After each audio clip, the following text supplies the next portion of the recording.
Okay. Welcome everyone to week 2 of the NIH grant writing series. My name is Maggie Berg. I'm a research development manager at the Interdisciplinary Health Sciences Institute, or IHSI. I also coordinate this series. So I'd like to begin today, as we did last week, by recognizing and acknowledging that we are on the lands of the Peoria, Kaskaskia, Piankashaw, Wai'a, Miami, Mascoutin, Odawa, Sauk, Meskwaki, Kickapoo, Potawatomi, Ojibwe, and Chickasaw nations. These lands were the traditional territory of these native nations prior to their forced removal. These lands continue to carry the stories of these nations and their struggles for survival and identity. As a land-grant institution, the University of Illinois has a particular responsibility to acknowledge the peoples of these lands, as well as the histories of dispossession that have allowed for the growth of this institution for the past 150 years. We are also obligated to reflect on and actively address these histories and the role that this university has played in shaping them. This acknowledgement and the centering of Native peoples is a start as we move forward for the next 150 years.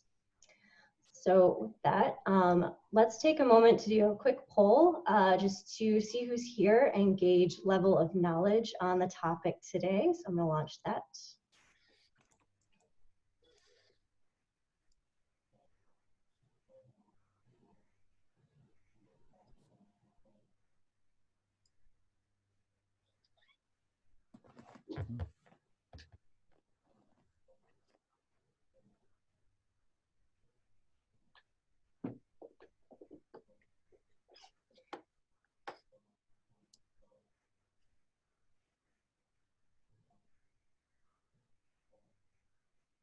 Okay, I think we have just about everybody. I think that's it. I'm going to end the poll. And we can take a look. Looks like there's a lot of assistant professors and postdocs with us today. It's great, and some staff as well. A lot of people marked poor with their knowledge of the NIH peer review process. So that's really great. Hopefully this will be a really good experience for all of you. Learn a lot today. Stop sharing results. All right, so I'm going to turn this over to our panel and presenters. Jim Slough will be giving the presentation today, and we also have Stephanie Seaman and Ian Brooks with us that will be contributing to the discussion throughout. So I'll let them introduce themselves and tell us a little bit about their experience with NIH grants. All right, thank you. Welcome, everybody. I'm Jim Slough. I'm a professor and head of the Department of Microbiology. I'm also the director of the Medical Scholars Program. And I routinely serve on study section at the NIH once or twice a year, usually all ad hoc, and do a number of either R01s or I also routinely serve on a panel that does R21s and R13s, etc. Stephanie. Hi, I'm Stephanie Seaman. I'm a professor in cell and developmental biology. So I served on an NIH study section as a standing member from 2013 to 2017. I served 3 times a year, read on average 9 grants, usually a half mix of R01, R21, and my study section was molecular neurogenetics. Ian. Oh, you're muted, Ian. The most common statement of 2020. Good afternoon, everyone. I am the director of the Center for Health Informatics, the WHO Collaborating Center here on campus. I have served on numerous NIH study sections over the years, everything R21s, R01s, center grants, training grants. Most of my service, though, was actually with small business grants, small business related and tech transfer related, informatics, data science, bioinformatics grants. For the last 2 years, I served that committee as chair. Okay, so we have a series of slides here. I'm going to do most of the presentation, but I've asked both Ian and Stephanie to interrupt me when they want to, and then we have certain spots where we can have breaks and take questions, etc. So we're going to go through the process here, the review criteria, how things are scored, and then right at the end, we'll talk about how you can become a reviewer. So this gives an overview of the process, and I think the most important thing to realize is that you submit your grant to a general center for scientific review, and you generally ask, as we'll talk about, for a particular study section. And so the process is a two-step process. There's the study section that evaluates the grants for scientific merit. And then separate from that, once it goes through the study section, it can go to the institute and the council, so to speak, which decides which of those grants gets funded. So those are two separate things. Evaluation of the grant for scientific merit is separated from funding. And what most people don't necessarily realize is that the study sections are not tied to an institute per se. Now, some are a little more tied than others. I do infectious disease for a living, and the study section that reviews my primary grants, almost invariably is funded by the National Institutes of Allergies and Infectious Diseases. But somebody like Stephanie, who does neuroscience, there's lots of institutes that fund neuroscience, so the study section could be feeding 2 or 3 institutes at the same time. So they're not the same thing.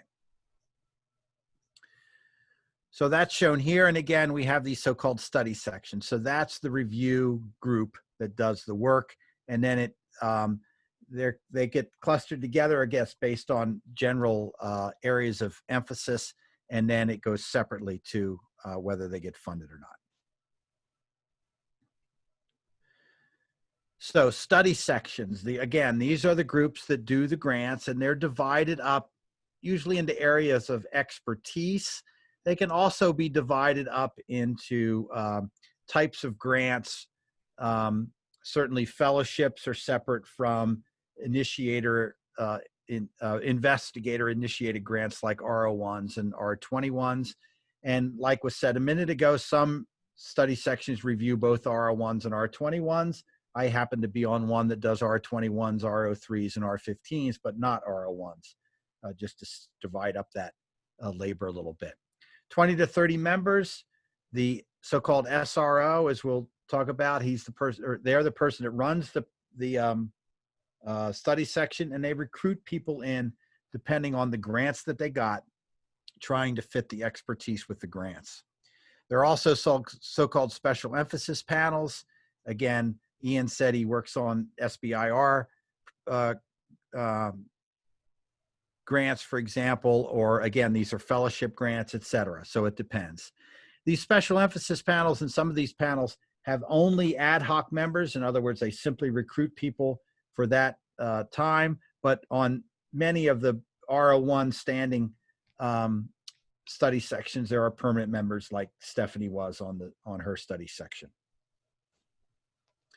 You request the study section, and it used to be there was a cover letter, but now they've done away with that, and there's a form that you fill out giving various choices for that. And there's a description of the study sections on the website.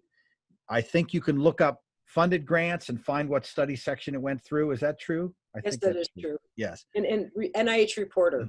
Yes, an NIH Reporter. So you could find grants that kind of match the area you're interested in and see what study section that went to. Or you can talk to your program officer. That's really the key. You don't really contact the head of the study section. That gets a little dicey. So you really don't talk to them. You let that process be independent of you. There are conflicts of interest, and that's handled during the process. In other words, I get recruited to a study section, and like Stephanie says, I may be assigned 9 grants, but I have to swear that I'm not in conflict with any of those people who are on that grant. I haven't written any papers with them very recently. I certainly don't have another grant with them. And I can't be on anything from the University of Illinois, for example. Now, there may be a grant from the University of Illinois that is reviewed during that study section. Before that grant is ever mentioned, they would ask me to leave the room, or in the Zoom world, shut me off, and then do the discussion, review that grant, and then when that's done, I come back and we turn to a grant from Washington University, and anybody from Washington University leaves the room and we move on, or any other conflict. So conflicts don't prevent you from being on the study section per se. They prevent you from reviewing any of the grants, and you don't score that grant. Choosing a study section. Comments? Yeah, so how do each of you go through the process of choosing a study section? Like what determines that, like, for you?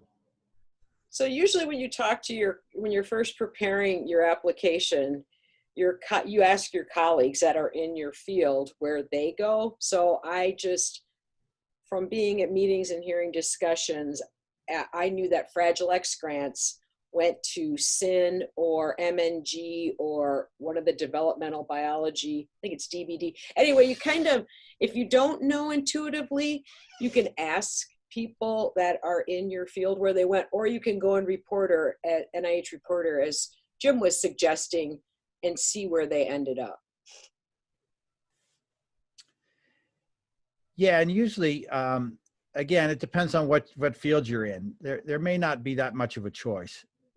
In my case, there's really only, I mean, again, there's one study section that does molecular bacterial pathogenesis, and that's kind of it. And for me, there's pretty much one that does most of the informatics data science proposals. Yeah, but it can get hairy. And again, I've certainly looked at the study sections for the F proposals to try to help students decide where to go. And again, if you look at something like neuroscience, there's a handful of them, and they are subtly different from one another. So I would certainly want to talk to somebody about at NIH before I submitted to those, one of those, because just from the title, it's difficult to tell exactly what they're doing. And there must be a difference, or they wouldn't have multiple study sections. That's a good point. I mean, the other thing is the roster. So unlike NSF that doesn't publish the roster, NIH does make the roster, the study section members, it's public. So I think there was a space on that form, like if you can only go to one study section and you are in conflict with somebody, you could indicate that on that form, or that you didn't want that study section, or no. Well, that's because that's different. Okay, so let me make a couple comments about that. First of all, they published the study section after the fact. Ah, good. Well, you can see it's ending. Yes. Yeah. So you know, but still, it's useful. You know who was on the study section the last time they met. Some of those people might be permanent, and they may be on the study section when they meet for you. But some of them, many of them, be ad hoc, and it doesn't say who's permanent and who's ad hoc, I don't think, on that list. But you can tell, you know. And again, if you're young and don't know anybody in the field, that's a little different. But if you start to recognize names there, then maybe you're in the right spot. Just because you're in conflict with somebody on that study section doesn't mean to avoid the study section. That's the wrong reason to avoid the study section. You know, that may be exactly the right study section, but it's just, that means that person won't be reviewing your grant. That single person, the study section, will be a single person. You can also independently ask to keep I think there's a slide on this later. You can ask to keep somebody off of reviewing your grant, but that needs to be done. I suggest caution when you're doing it. I think I've done it once. All right. People can chat too, but let's move on here since we seem to be talking amongst ourselves. Okay, so the reviewers. So the grant gets assigned to a study section. The SRO recruits who he thinks are the appropriate people to review the various grants. And then, as Stephanie says, depends a little bit, but you usually get assigned maybe 9 grants, or maybe 10, or maybe it's less than that, depending. And each grant gets assigned to 3 people, and they're called the primary, secondary, and tertiary reviewers. And they're probably very likely the only 3 people who are going to completely read your grant. Other people may read the abstract, the specific aims, which is why those 2 pages are very important. But they're probably not going to read the whole thing. So hopefully these 3 people have some expertise in the area, although, you know, that can be questionable. And they're going to read the grant and evaluate it. They're going to write a review, and they're going to score each section and then give it an overall score. And the sections are divided as here: significance, investigators, innovation. Well, let me turn on my thing, sorry. Approach and environment. And again, we submit a written critique where you're writing the strengths and weaknesses, and that's the focus really, not, you don't, you know, state what happens really. It's strengths and weaknesses in each of these areas. You give it a score, and then you give it an overall impact score. So that's submitted ahead of time. You have to, it's all done online these days. You have to complete your reviews before you can see anybody else's reviews. Once you complete yours, you can see the reviews of the other people that reviewed your grant, or the same grant. And then the SRO, the person who runs the study section, will rank those by overall impact score. And they'll usually draw a line. And the bottom half of the grants will not be discussed during the session. So they're triaged, as we say. And they will not get an overall score in the end. So if that happens to you, and it's happened to all of us maybe, you get little asterisks instead of an overall score. But you can go in and see the scores of the people that actually reviewed your grant. So all of that's done a little bit ahead of time. And then there's this so-called read phase where now everybody can read all of the reviews of all the grants before the meeting starts. Again, if I'm on the study section, I certainly read and study what everybody said about the grants that I reviewed, but it's unlikely that I will read those reviews of the other grants.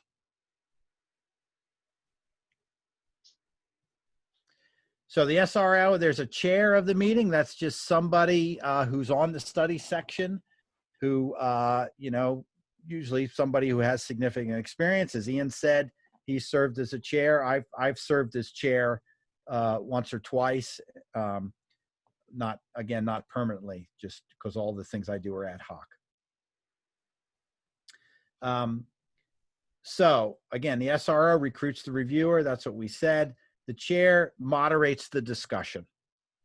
And the SRO makes sure during the meeting that nobody breaks any rules. And that includes, using the incorrect verbiage. For example, there's a joke where you're not allowed to say fund, because you're not judging whether the grant should be funded or not. You're judging whether the grant has any scientific merit. So they'll yell at you. If you say the word fund, they'll say, wait a minute, don't say that.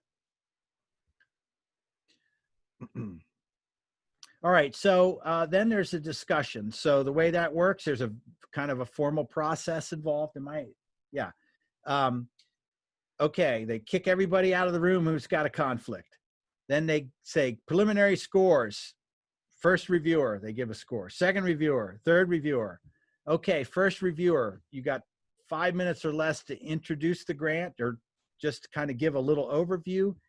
Then they state their strengths and weaknesses and why they scored it like they did. Second reviewer adds anything. They warn you, don't go over it again.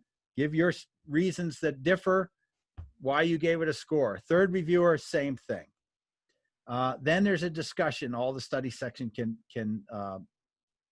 chime in. And, again, they may not have read the grant, so they may say, you said such and such. What did you mean by that? Or they'll quickly open it up and they'll say, well, wait a minute, figure 3 says this, et cetera. So that can go on, but not usually more than the the whole thing 15 minutes maybe. Separate from that, then after that, they talk about whether your use of animals and human subjects was okay, biohazards, etc. So there's a thing. And then everybody scores. Well, no, sorry. Then they ask for scores again from the primary reviewers. And they may have changed, right? During the discussion, they may have started with a 3 and they went to a 5. And let's say they give a 3, 4, and a 5. Then if anybody on the panel wants to vote, as they say, outside of that range, they have to raise their hand and say why. And this, go ahead. I'm sorry, Jim. Typically, they don't have to say why. They just have to say that the reasons have been discussed. Mhm. Okay, that's fine. So you don't actually have to say why you're voting outside the range. Yeah. Okay. That's fair. But the reason you have to raise your hand and say something is to prevent, not that anyone would do this, right? But to prevent anyone from just giving it a bad score because they don't like you. They have to publicly say that they're giving it a different score. Okay. Then, so here's the score range. And again, this is the overall impact score. And that's often driven, in my opinion, by the approach and probably the significance of the grant. Nobody gives this on the environment, for example, and oftentimes the environment gets a good score. You know, you're not going to say that your university is terrible. Now, it might be in somebody like Ian's business that they don't have the computer power to do the job. That might be a different ball game. But and it says here that an impact score of 5 is the starting point for reviewers. That can be true. And I, on one of the study sections I serve on, the SRO really emphasizes that. Start at a 5, and if it's worth giving it a better score, give it a better score or not. But not everybody does that. So they're trying to spread the scores out, but you know, sometimes the scores kind of build up at the 3s and the 2s. 1's a fantastic grant. 2's a great grant. 9, I've never given a 9. 9 is, you know, perhaps you should find a different line of business. So I don't usually do that. I have given 7s.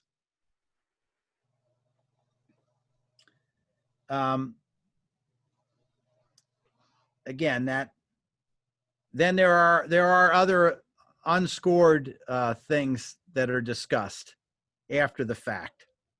And they're intentionally discussed after the scoring is done because they don't want them to interfere with them. So they're technicalities and things that you need to meet in order to get a grant.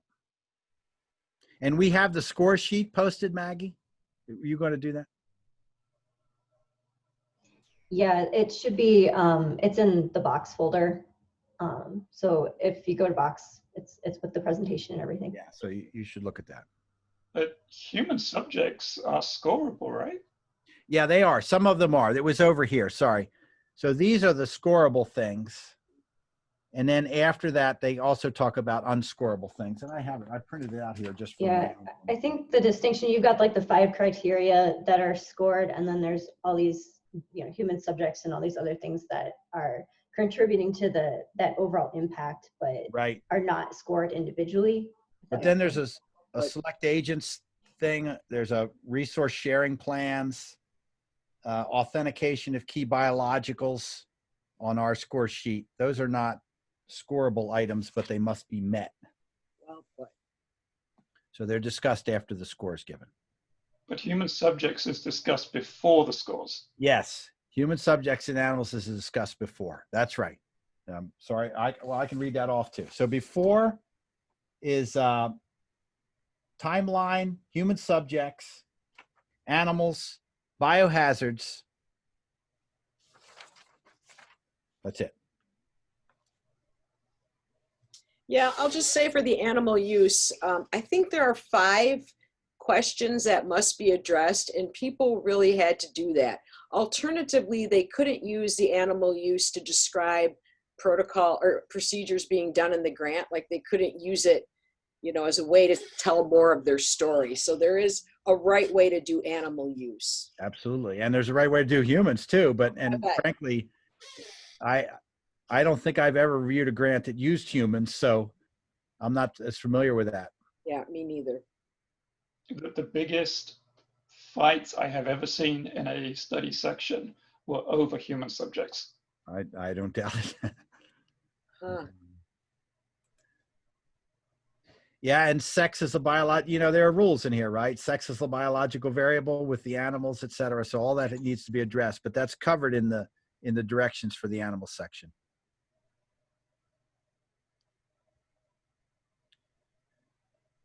All right, so what are you looking for as a reviewer? You guys want to comment in here? Yeah, I will say, when you're writing, I really appreciated it as a reviewer if you made it easy for me to fill out the form. And that might sound strange, but if you make your significance clear and significant and your innovation clear and significance, that made me happy. And I think, Jim, are you gonna talk about some of the other features of the grant? But that, if you can help your reviewer, they're already at ease and it's easier for them to evaluate it and hopefully be your advocate. One of the simple things for me is I have to be able to easily understand what it is you're trying to do. If it's written in such a way that you simply cannot understand it, or if you read a sentence 3 or 4 times trying to parse it, that's a really bad thing. I cannot emphasize enough the importance of having somebody proofread it and making sure that it was, just as it says on here, I mean, it's grammatically correct. Yeah, those things shouldn't make a huge difference, but when you're reading 9, 10 of these things, and some of them are 150 pages or more, by the time you got all the documentation together, you get a little frustrated when you have to read sentences half a dozen times to try and make out what they say. Yeah, that's right. Short declarative statements go a long way. And, you know, some of that's here, just simple things, but, you know, make the grant easy to read, not only just verbiage wise, but just visually. And so, you know, we have spacing, the font, et cetera. So there are rules these days, you know, about, there always have been, about font size and everything, but, you know, you have a 1/2 inch margin. Well, you don't have to use a 1/2 inch margin. You can have a wider margin than that. You can leave space between the paragraphs. If it's so dense that when you just look at it, you think, oh my, I've got to read this whole thing, you know, that's not good. You know, I like using bold to bring out the sentences. Again, to Stephanie's point, make it easy. In other words, if I'm just going to skim the grant, if I just read the bold sentences, I'd get the point. But if every other sentence is bold and every third one is italics, that, you know, you lose the point. And, you know, Ian pointed out, and I agree with him, that we often print these things out, you know, and you carry this stack around with you. And so your figures are small, text's got to be clear, but, you know, if you're supposed to parse the difference between various shades of pink, and I printed it out on my black and white printer, that's not good either. So you want your figures to be just as clear and crisp as possible. You don't have to show every data point you've ever generated in a grant. You can make it what you need to make the point.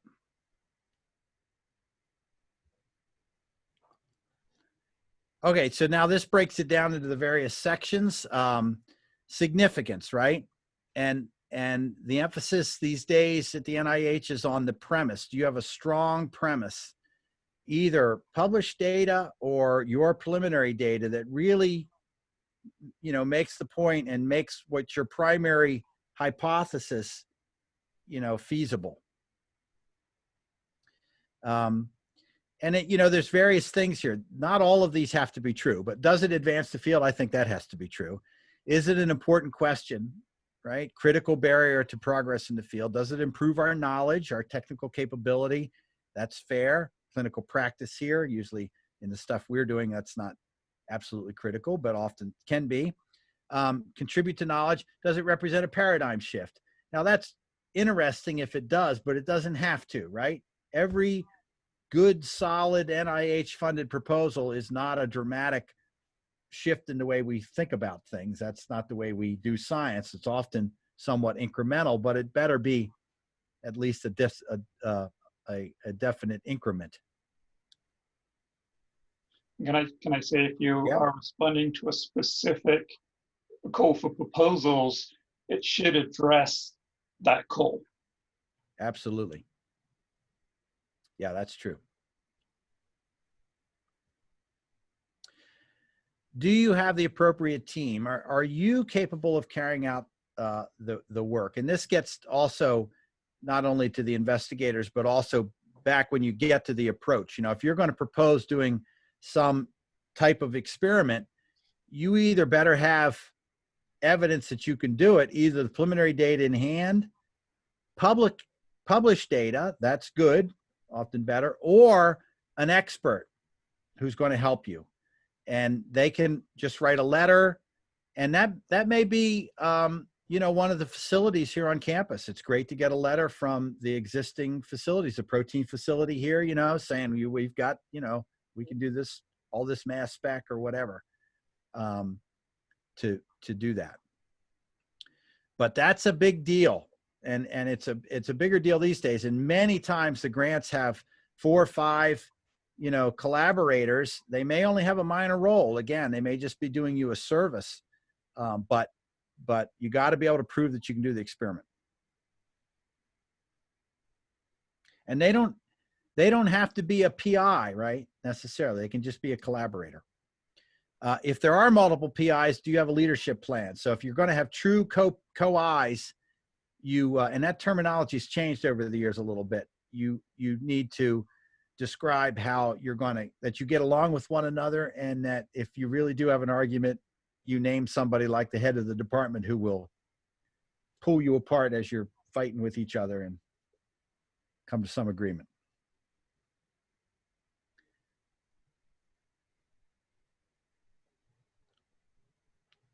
So that is mentioned here. Really, there's, I mean, again, if you're a new investigator, then you need to strive even more there to prove that you have the capabilities to carry out the experiment.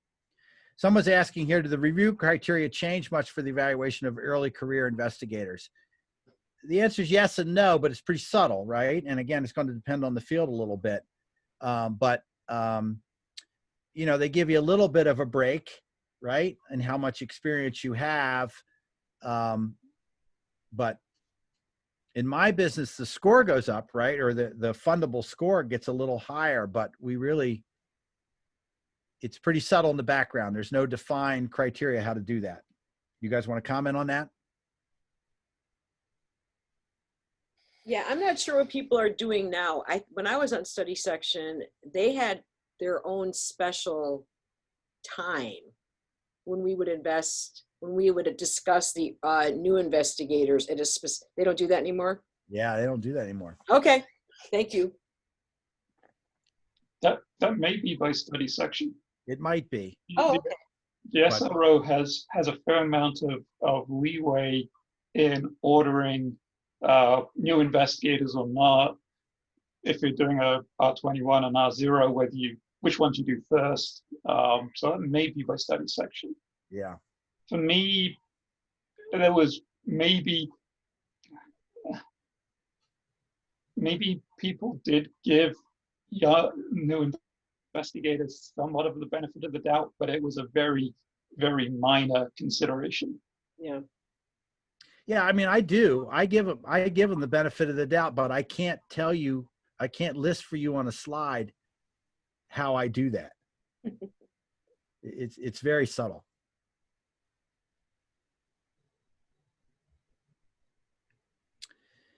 Innovation. again, I think this is the trickiest thing to score in some regards. Sometimes it's obvious. They've come up with some new technique that's just fantastic and allows us to answer some question we could never answer before. Okay, that's easy. It's an innovative idea. No one's ever thought of it before. You know, that can be due. But I've given lots of good scores to grants, which are, you know, using well-developed sound techniques to address the question, right? It doesn't have to be earth-shattering every time.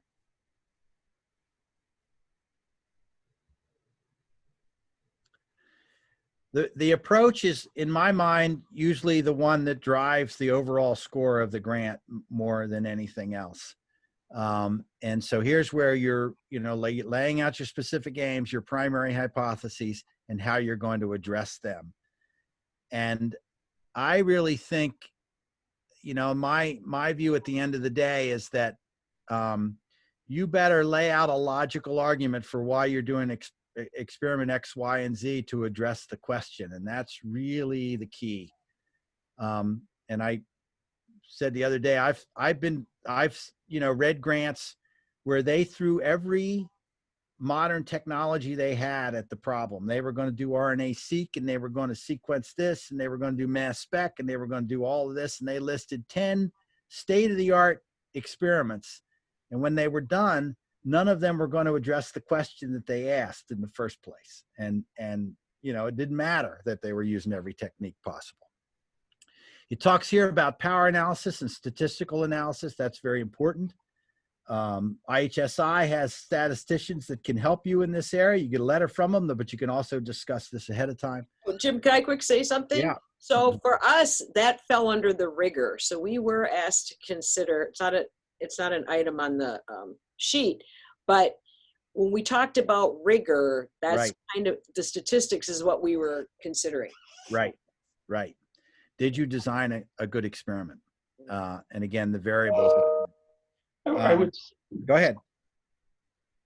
Sorry, I would say that all of this is general guides, but there are exemptions to most things that Jim's saying, that we're all saying.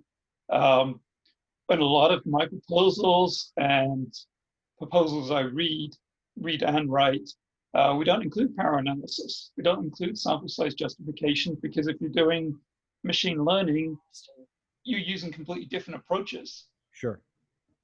We say, no, have a statement in there because some of the reviewers are expect to see it. But it really does go to the field, to the grant. Right. No question about it. And I have to admit, I'm somewhat vague in mine, because I'm usually asking bigger questions. And yes, I'm going to use animals, but I don't have the, the experiment laid out where to that level. Okay. Again, have you used the approaches before? Are the systems appropriate? So I think here, and we were discussing this the other day in preparation for this, right? Do you list the level of magnesium concentration you're going to put in the tube, right? And the answer is probably not. So but there's a trick here. You got very limited space. You need to convince the reviewer that you know how to do the experiment. And that, if it's a standard, and that may just be, I've done this 1,000 times, reference. If it's something new, then you need to give enough detail. You certainly should make sure that the controls are obvious, though, right? We're going to compare this with this and this and this. But there's a level of, nuance here that it's hard to define. But again, have you done it before? If not, do you have somebody who can help you? Becomes a big deal. And then, are there potential problems and alternative strategies? Again, there's different ways to handle that. And it depends on the nature of the experiments. Some experiments are so straightforward that, and again, you've done it 1,000 times, that it's not like the technology is going to fail. And I will say here, this I really like, and maybe you're alluding to Jim, is oftentimes in your grant, you'll write expected outcomes. So then you write all the wonderful things you hope will happen, right? But then identifying what you'll do in the unlikely event you're wrong is really important. And again, that shows you've really thought a lot about it. Right.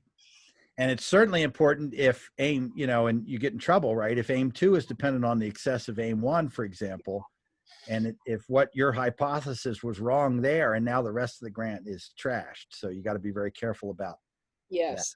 that. I think some of the alternative strategies and what you're both of you discussing is often what distinguishes like a 3 from a 2 or a 2 from a 1. It's the, I won't say minor things, but it's that you really show that you really understand the problem. That's what that's really conveying. You're not just going into this as your example, Jim. I'm going to throw everything I can think of and see what happens. You really understand. You understand what might go wrong, and you've thought through that issue. Fair enough. Realistic amount of work at a given time, and again, that's again a little bit tricky. But many times people will ding a grant and they'll say it's too over enthusiastic. Environment is usually much more straightforward, particularly if you're from the University of Illinois. No one's going to say that you can't do good science here and you don't have the ability to do it. So I would say you could certainly describe the things we have. We have the IHSI, we have the Carver Biotechnology Center that allows you to do all this cool stuff. You should certainly state that somewhere. But I think the most important thing for us here is to make sure that you list somewhere or describe particularly some piece of equipment that you're going to use. Again, if Ian's going to use the supercomputer, he better have access to the supercomputer, or that's not going to work very well. So don't, if you're going to say you're going to do some big thing, make sure you point out that you have that equipment.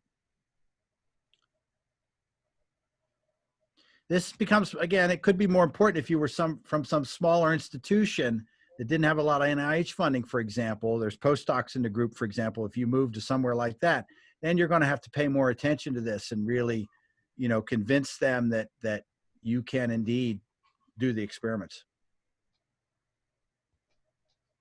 All right, so here's the rigor and reproducibility and the transparency that Stephanie was getting at. And we were joking the other day how this was really driven home a year and a half or 2 years ago, and now it's faded a little bit, but still it's a good way to think about things. Again, is the scientific premise strong based on good fact, and are the experiments rigorous and robust? In other words, have you explained them well, and you've done enough statistics to, again, depending on the experiment you're doing, to ensure that when you do get an answer, it's an answer, yes or no, but it's an answer. Biological variables, and again, sex is a variable, and you don't have to prove that it's different in females and males, particularly if but you have to address it. You have to look. Yeah. Yeah. And then, maybe we don't want there to be a difference, but we have to say we looked, we tested separately, and then. Right. Forward. But there's again, a subtlety. You don't have to use enough. If your power analysis says you need 10 mice, you don't have to use 10 males and 10 females. But you have to then take that data that's not statistically significant anymore and ask whether there was a difference between the males and females. You have to justify why you are not considering it. So right. If you're doing something with ovarian cancer, then it's reasonable to say, I am only going to be looking at females, or prostate cancer, I'm only going to be looking at males, but you have to justify that. Right. Yeah, you have to acknowledge it. That's a good point, Ian. Right. No, that's exactly right. I was going to say that. And you can't just use females if there is no justification. And it used to be we did that. In we use animals. Females are much nicer than the males. We just use all females. But we can't do that anymore. Okay, common pitfalls. Picking the wrong study section. Again, that can be really pretty subtle, and that requires some investigation up front, like we talked about. Specific aims, too ambitious, too much work proposed, unfocused. That can certainly be true. Again, prove that you can do the experiment. If you're working outside of your field, you need to build a team. Low productivity, and that's a different ballgame. That's hard to work your way out of. Just requires constant effort. And again, environment here is not a big deal, but elsewhere, particularly a small institution, for example, institutional support could be a big deal, and you'd want a letter from your head or something like that, saying, yes, you have lab space, yes, you have time to do the research, you're not teaching all the time, et cetera. That can be a big deal at smaller institutions. Again, we've talked about this, a lot about this, the level of experimental detail, tricky, feasibility, experience. Will you get a yes or no answer? Anything else you guys want to say here? I would say one thing, and taking for granted, you can't take for granted anything. And everybody who has submitted NIH proposals has stories about strange, shall we say, reviews that they received. My go-to was one where a reviewer said it was very critical because I had not demonstrated that NCSA had enough computing power to solve the problem, which I thought was absolutely absurd. And it was, no, there was for this particular one, there was a limit on environmental section. And I wasn't using the supercomputer, but they dinged me for it. So don't assume that people will know IGB is state of the art. Right. Or that you are. Don't you know who I am? No. It can be. So that's right. That's why you got to prove you can, that's along with proving you can do the experiment, right? I've done it before. Yeah. One of my pet peeves is going back on the letters of support, is if you get multiple letters of support, it's very often that the person writing it will say, send me something, I will sign it. I'll put it on my letterhead and sign it. One of the worst things you can do is send exactly the same template to everybody. And then you have half a dozen letters of support that are, my name, and then exactly the same text, and then a different signature at the end. That almost is worse than not having the letters of support at all.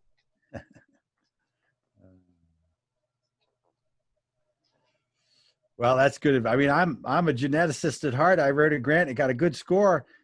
And then one of the reviewers says, I wish he would have explained what epistasis was. And I'm thinking, okay. You don't know, you have to. Yeah, don't assume, I think, is good advice. Yeah.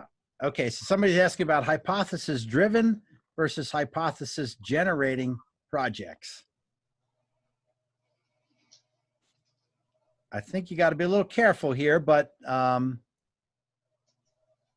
don't know. You want to comment on that, Stephanie? Well, I just think, yeah, I guess when I write specific aims, I usually embed a hypothesis in there that I'm testing. I mean, I feel like there was a time, and maybe it still exists, when the technology was emerging and it was really exciting to see what you found. But I feel safer when I see a hypothesis, but I'm interested in everybody else's feedback. So on the data mining side and kind of AI-based technologies, a lot of it is of hypothesis generation. And I agree, you have to be really careful. That will go partly to the study section, but partly to the individual reviewer. I've seen reviewers on study sections that have basically said, Hypothesis generation is not real science. It's a fishing expedition. Yeah, I've heard that. No, if you get reviewed by somebody who understands AI and understands that sometimes fishing expeditions are very productive, that's fine. But you do have to be really careful, and that's where knowing your study section helps. Right. And and get back to Stephanie's thing, I think if you've developed new technology or a new angle, then it's one thing. You still got to be very careful, but then it's one thing. It's different to say, I'm just going to do RNA-seq on this and see what I find, and then I'll, figure it out after that. But there may be a part of the grant where I've certainly written things where I said, I'm going to do this, and then I'll develop further experiments based on, what I found up there. One of the challenges, both for you writing proposals and for the reviewers, specifically for an R01, is who knows what's going to happen in years 4 and 5 of a 5-year grant. You have to try and predict out based on things that you will have done in the first 3 years. So that's where kind of maybe your early specific aims may be more hypothesis driven, and you can get into a little of the less specific towards the end of the grant based on what you do on the beginning. Right. And of course, what you say in the grant, what you really do don't necessarily match in the end, but you don't want to imply that up front.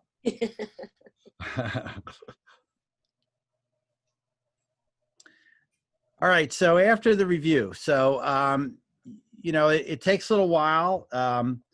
The SRO really is going to write basically a review of the discussion with the help of the chair, who's diligently taking notes also. But you'll get this summary statement now online, via the comments that will give the score and give basically a restatement of your abstract, but then the second paragraph or whatever is more of trying to give an overview of the discussion as it took place. And then you get the individual reviews of the 3 people who read your grant. And I didn't say this before, but reviewer 3 is not obligated to really write a complete review. They write a summary statement. That may be the only thing they do. So they might not have anything listed under individual subsections. They're not required to do that. So you get that feedback, and it depends on, again, if you get the 2 asterisks, that means it was not discussed. But if you get a real score, then you'll know what that is. And then it'll be converted into a percentile, depending on the type of grant. Some grants are not percentile, but certainly R01s are. And someday, if I ever understand how they go from the raw score to the percentile, I'll explain it to you, but I can't do it right now.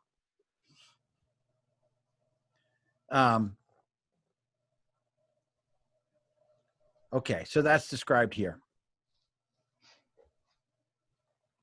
And then it goes to council, and this happens months later, right? It goes to council, and they rank the grants. Now, this is an important point here. Many institutes, I guess all, have a pay line stated. It may be, 12th percentile or something like that. That means that any grant that got, basically, any grant that got to 12th percentile or better will automatically get funded. But that's not the end of their money. They intentionally are conservative when they name that grant. So if you're at the 13th percentile, 14th percentile,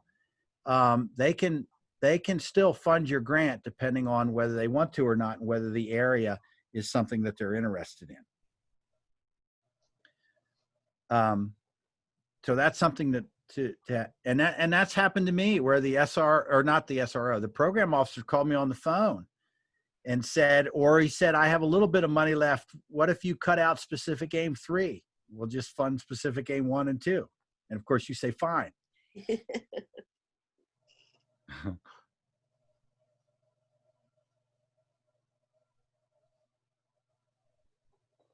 Yeah, then it gets turned over to the grants management office, and they're the ones that actually handle the paperwork of paying the grant and transferring the funds to the U of I. That kind of happens. And there's just-in-time things where you have to answer. So there's paperwork involved, but that's the good part. You'll happily deal with all that paperwork. Finally, there's this comment on the ability of young investigators to serve as on study section early career reviewers. And so you can either have somebody nominate you, or you can nominate yourself and to a particular study section, or talk to your program officer, et cetera, and tell them you're interested in that. Anybody else? Any details there?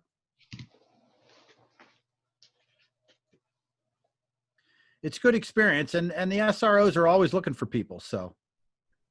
Yeah, I will say we had someone who did the grant writing series a few years back who actually was selected for this program, and she said it was really helpful.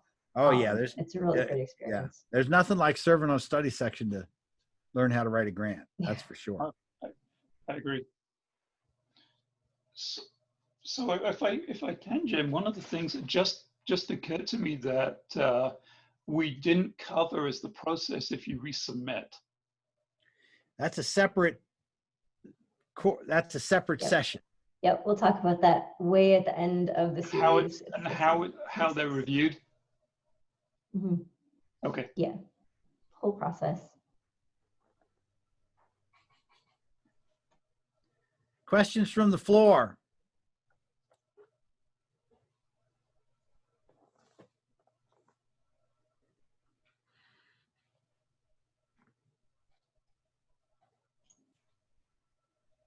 So as people are processing, do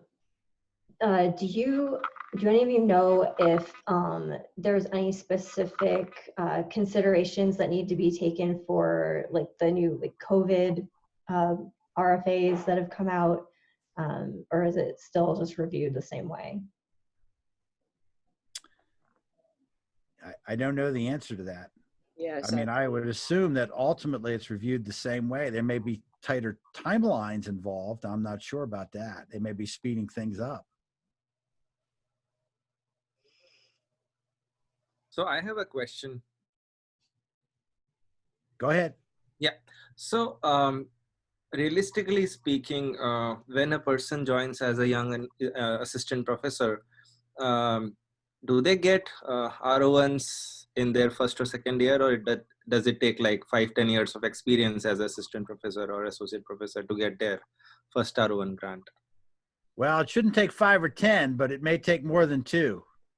I mean, and you should write grants as soon as you can, in my opinion. Again, different fields are different here, right? But write as soon as you can, meaning as soon as you can turn out a good grant. So you may need some preliminary data. You probably will have to have, right? Right. Well, yeah, but I mean, preliminary data generated here versus generated someplace else. I mean, some people come in with enough data from their postdoc to be able to turn around a grant pretty fast. I mean, yeah, you should certainly try hard to be funded within the first 5 years. When you come up for tenure, we're usually looking for funding. Could be an R21 versus an R1, but the R21s are really short. They're 2 years. Okay, so follow-up question on that. So one which you mentioned that, is it okay if basically somebody uses their postdoc data for writing R01 grant for their assistant professor position? Absolutely. Okay. And Yeah. second question is that, is there any other NIH grant which somebody can write during the postdoc and into their assistant professorship? Yeah, they're called K awards. So they are what's the term? What's the term I'm looking for? Transition. mentored awards. Yeah, that's better. Yeah. So, and there's different Ks, and I've never quite distinguished what's the difference between a K-22 and a whatever. But you start as a postdoc, and then you transition, and the money moves from to the other institution as an independent investigator. So they're designed that way. And I think you only need to be a postdoc for about 6 months once you get that award. There's somebody saying a K-99 for postdocs. Somebody asked if the average age for an R1 close to 40.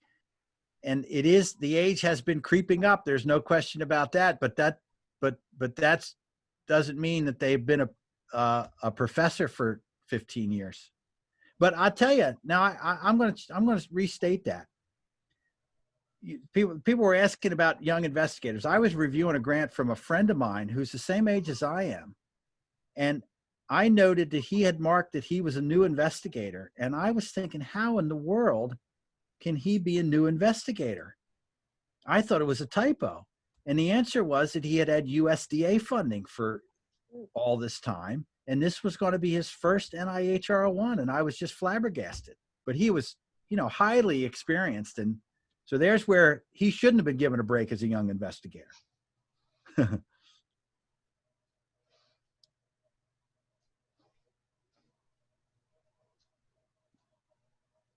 Yeah, there's these different K awards. You'd have to look at the criteria for those Ks. I'm not an expert in that by any means.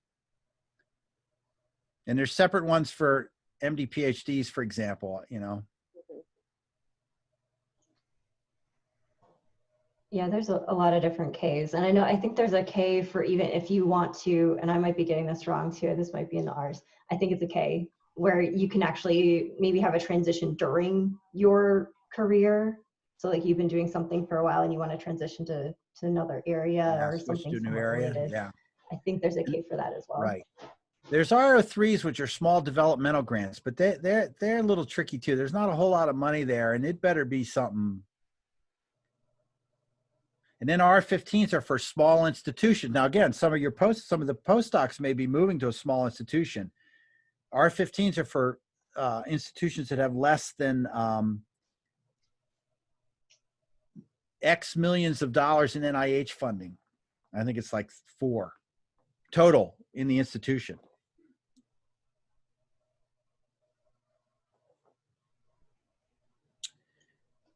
Similar projects submitted to different institutions or foundations. You don't have to say that. So you can take the same idea and apply to 3 different funding agencies. You may not be able to accept them all. That's a different question, but you can apply. Is that true for seasoned investigators? What's that? Is that true for people who've already been funded by the NIH or NSF? Sure. Okay. I mean, I can write a grant to if I was working on Pseudomonas, I could write a grant to the NIH and to the Cystic Fibrosis Foundation with kind of the same idea. The question is, what happens if I got them both? That's when you get into issues.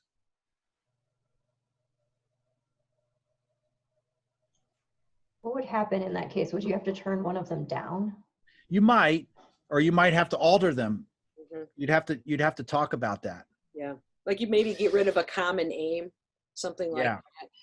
And that's what the just-in-time is for. That's the question that the just-in-time asks you, is what funding do you have? And is there overlap? That's exactly what they ask. Mm-hmm.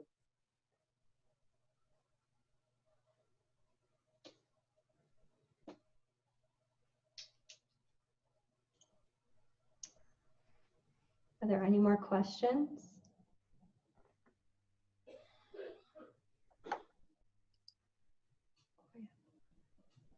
Now you can't submit. Somebody said different institutions. You can't submit the same grant to the NIH at the same time. That's a good point.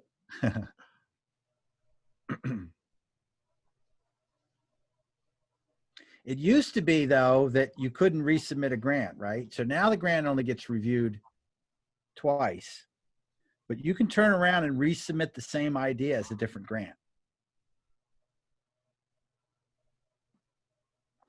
I thought thought you could, I thought you could submit your grant over and over again. Well, basically that's what I mean. You can. Okay, good, yes. And you start over again. Yeah, and then hopefully in some session, it'll be discussed how to respond. Did that come up, how to respond to the reviewers? Yeah, we'll cover that in week 6. So all of the, how many times you can resubmit and what it means to kind of rework for a essentially new proposal, even though it's not really a new application. Because even though, we're busy reviewers, you definitely remember what you read and said. So if I said something and someone didn't respond, I'm not going to be very happy about that. Well, you get the previous reviews now but okay. Yeah. Right. So several things there. One is, so first of all, somebody's asking me, can you resubmit a triage grant? Of course you can. And you get the reviews. Again, the discussion is not going to really help much. It's going to be the rewritten reviews, whether the grant was triaged or not. The description of the discussion is relatively short.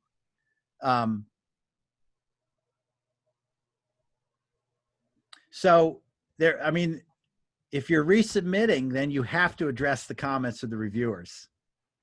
You may or may not get the same reviewers again. Again, even, there may be permanent members of the study section but they may not be there that day or that time, right? But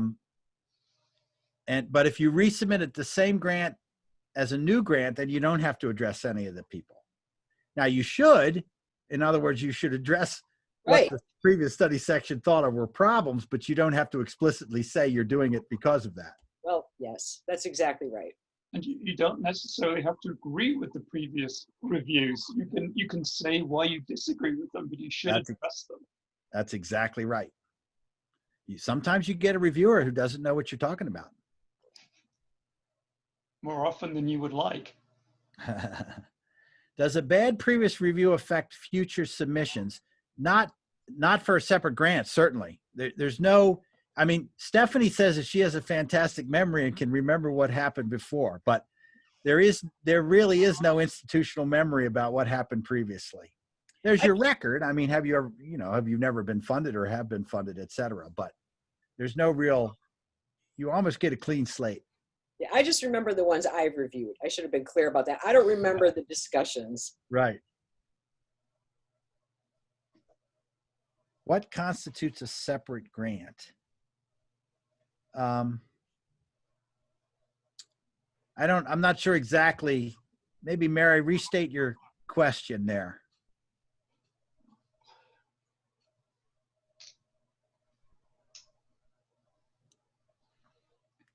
That's a question for you, Maggie, about the K-99. Yeah, we don't address K-99 specifically in here because we're a little more focused on the R01, R21 mechanisms, but I can certainly look up some K-99 information for you if that would be helpful. Or maybe some people on campus who have had one. Mm-hmm. Yeah, I could definitely find some people who've had them before if you'd like. Yeah, to. we just hired a group of people, and I think the vast majority of them had K awards. Yeah.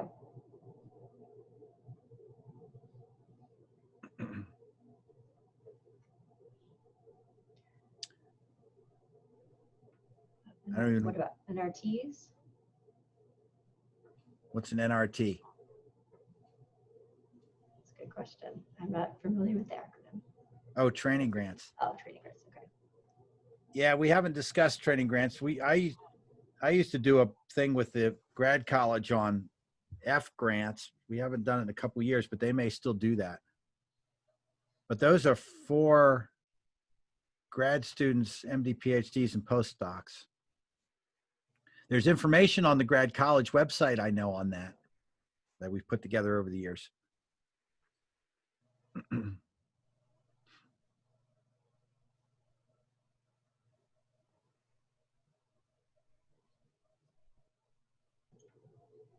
So I don't know, have we discussed in the last session, I missed it. Have we discussed the timeline, like when the grant is submitted, when it gets reviewed, and when the money comes in? Yeah, that's a good question. So there are 3 submission dates in the year, one in the fall, one in the winter, and one in the early summer. The actual date depends on the grant. and it depends on whether it's a resubmission or not, right? There's a month difference between those.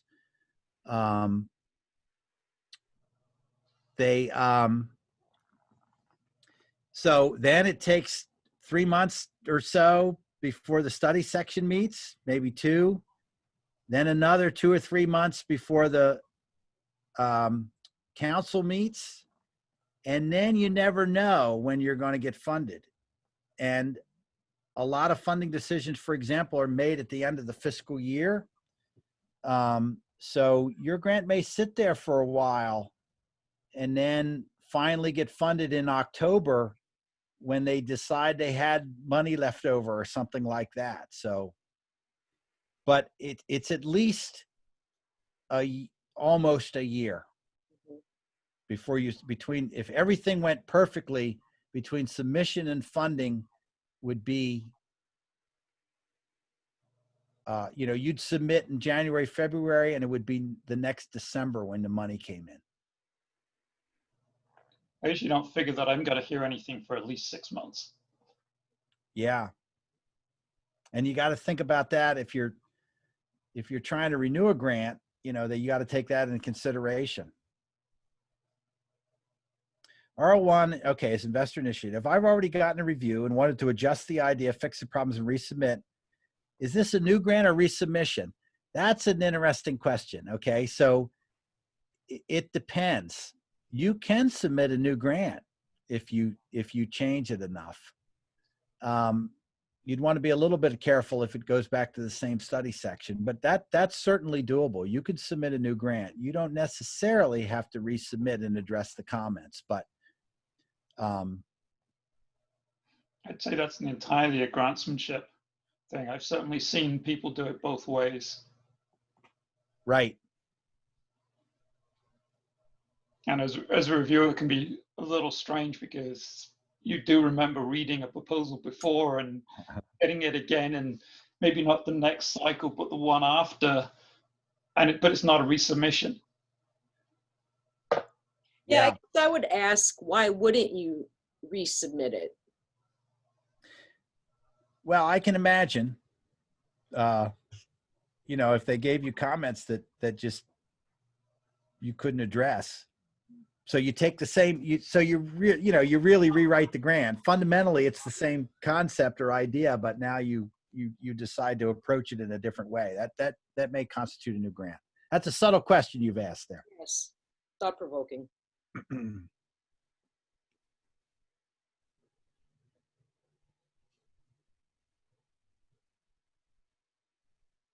I will say that I have never renewed a grant. I've always written a new one. Me too. That's funny.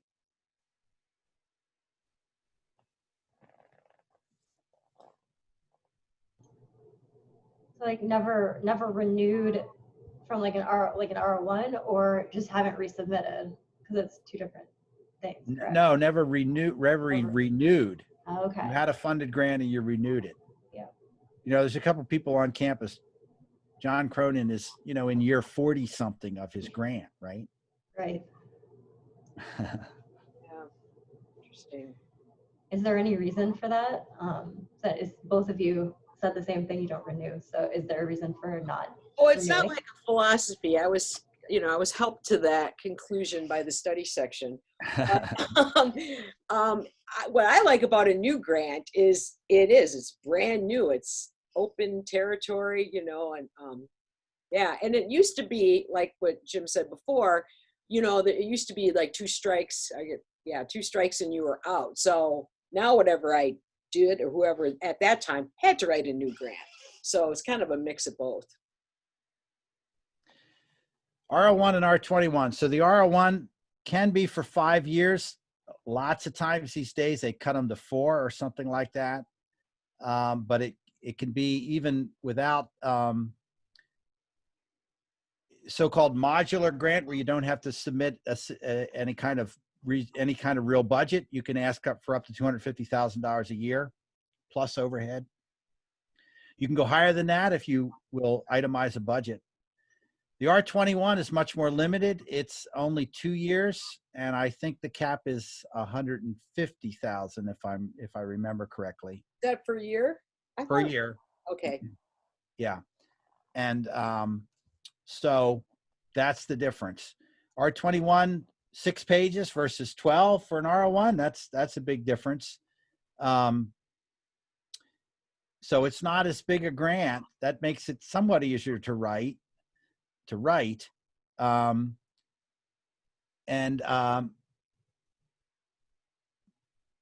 again, it's less money and you can do less with it. In theory, you don't need any preliminary data, but I have never seen one get funded without any preliminary data. I would second that. I've certainly received reviews from an R21 saying you've got too much, it should be an R01, and reviews from an R01 saying you probably need to do an R21 first. Right. R21s were designed for high risk, high impact is another thing they commonly say, but sometimes there's very little difference between R01 and R21. It depends. R21 is better for high risk, I think, or some kind of, splashy thing. I'm going to do this. But again, that doesn't mean you don't have any preliminary data. It doesn't mean you haven't convinced them you can actually pull it off. I would say the reason I typically go for an R21 is because it's something that is innovative, it is new, and it's really a proof of concept. Yeah. Well, I'm writing one right now. I'm writing an R21 right now because I think it's a great idea, but I can't see the end of the line. I would say R21s aren't easier to get. Yeah, that's what I was just going to say. It depends. I'm sure it depends a little bit on the study section and what area you're in. So that's a hard question to answer. In my business, the R21s probably are just a little easier to get. In other words, they fund a little higher score. And again, I serve on a separate study section. It's a separate study section that reviews the R01s and the R21. So there's a kind of a different feel to them. But Stephanie was saying earlier where she was on one that did R01s and R21s, right? And in that regard, they're kind of treated perfectly equally. And I like our way better because when you read a bunch of R01s and then you have an R21 in there, it's hard for you to wrap your head around it and say, oh yeah, they don't need as much stuff. R03s are for really generating preliminary data. And I don't know. I've only reviewed a couple R03s. I don't know what to think about them. Are many institutes still accepting R03 proposals? Well, allergies and infectious diseases. I've seen them. Yeah. I don't know. They may be easier to get because there's so few of them, when you fund 10% of 10 grants. I don't know. Do you all have any advice for generating preliminary data? So R03 is one mechanism. Are there other ways to find funding to do that?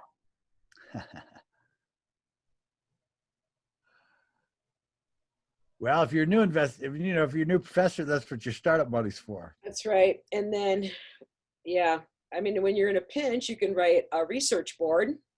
So that's that's money that comes from the university. Yeah, absolutely. I think with their 30K, something like that. So that's definitely, if you need a financial boost and you don't have other resources, that's something to consider. Absolutely. And, there's lots of agencies that only fund young investigators, right? And so you really want to think about that. I mean, once, there's a lot of them, 5 years out and you're no longer eligible and things like that. So, the American Cancer Society and. Yeah, some of the neuroscience foundations as well. Yeah, lots of places like that.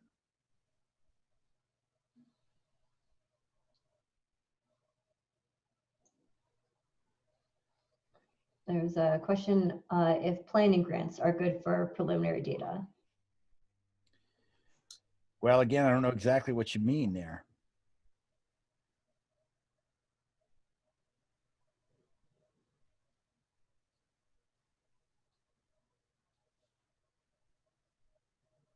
Certainly, you can tell the research board that you're doing this to generate preliminary data. There's no Yes. question about that. Yep. I mean, maybe in your mind, as you're conceptualizing your grant, does it drive you to do preliminary data? I would say yes. Like if you're like, I want to propose this, and you're like, oh my gosh, I really need some immunofluorescence or an IP to show I can do that. I mean, that's Right. certainly, Yeah. that cycle works. Yes. Right. Yeah, that's what we're doing right now. The only experiments we're doing right now, we're not doing them to really generate useful data. We're doing them to prove that we can do the experiment. Mhm.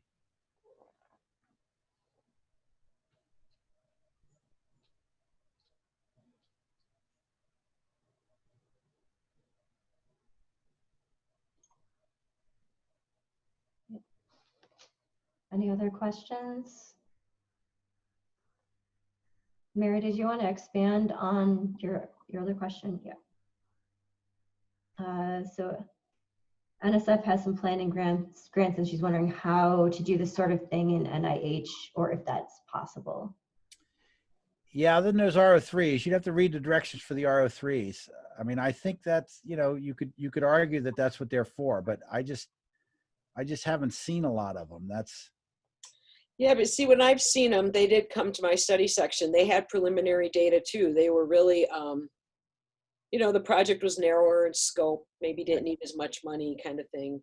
And it wasn't necessarily that pop and that risk that you want from an R21. exactly right. Yeah, I mean, I have to admit, I read one recently where they basically said, everybody is studying this, but the antibodies that are available really are bad. And we're going to generate new antibodies. Here's how we're going to do it. And then we'll share them with everybody. And that was the grant.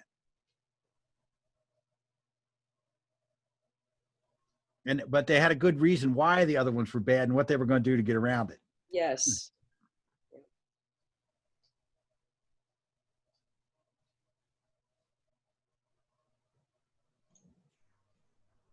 Right. Any other questions? If not, I think we might end because we're about close to the end of the time here. Mm-hmm. Thank you everyone for being here today. At the end of this presentation, there's some useful links to different resources as well as our schedule. Here's the resources and then our schedule for the rest of the session. So we'll be talking about specific aims development next week and getting into the more details of actually writing the proposal. So I hope everyone can join us next week, and thank you very much to our panel. And yes, there will be videos available. Last week should be available soon. We're just finishing up the closed captioning on it, and then that will be posted. And yeah, I think that should be it. So I hope everyone can join us next week. Thank you very much. Bye.